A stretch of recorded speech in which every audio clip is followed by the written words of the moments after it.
आणि विरोधकांच्या आक्रमकतेमुळे लोकसभेमध्ये भाजप बॅकफूटवरती गेलेला आहे। आज ठराव मंजूर होताच लोकसभा 2 वाजेपर्यंत तहकूब करण्यात आली। पंतप्रधानांच्या भाषणाशिवाय लोकसभेमध्ये धन्यवाद प्रस्ताव हा गुंडाळण्यात आलेला आहे।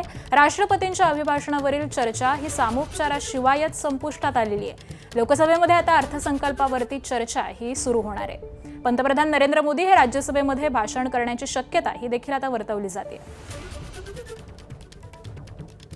आणि आज संदर्भातले अपडेट जाणून घेऊयात आमचे प्रतिनिधी सोमेश कोलगे यांच्याकडून। सोमेश, आता राज्यसभेमध्ये अर्थसंकल्पावरती चर्चा सुरू होणार आहे अशी माहिती मिळते, तर पंतप्रधान नरेंद्र मोदी हे देखील आता भाषण करतील अशी देखील शक्यता आहे। काय अपडेट्स मिळतात?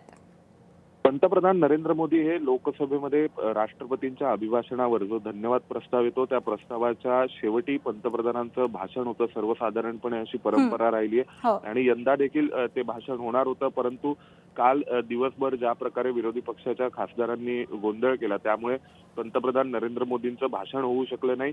आणि आता भारतीय जनता पक्ष कुठेतरी बॅकफूटवर गेलाय का फ्लोअर मॅनेजमेंटमध्ये असा प्रश्न उपस्थित होतोय, कारण पंतप्रधान नरेंद्र मोदींच्या भाषणाशिवाय राष्ट्रपतींच्या भाषणावरील धन्यवाद प्रस्ताव हा लोकसभेमध्ये मंजूर करण्यात आलाय। त्यानंतर आता लोकसभेत अर्थसंकल्पावर चर्चा सुरू होणार आहे आणि दुसऱ्या बाजूला राज्यसभेत अजून राष्ट्रपतींच्या भाषणावर चर्चा सुरू आहे, तर तिथे संध्याकाळी 5 वाजता नरेंद्र मोदी भाषण करतील अशी अपेक्षा आहे। आणि लोकसभेमध्ये मात्र नरेंद्र मोदींचं भाषण अपेक्षित होतं, परंतु ते भाषण न करताच थेट सत्ताधारी पक्षांनी राष्ट्रपतींच्या अभिभाषणावरील धन्यवाद प्रस्ताव गुंडाळलाय असं समजतं।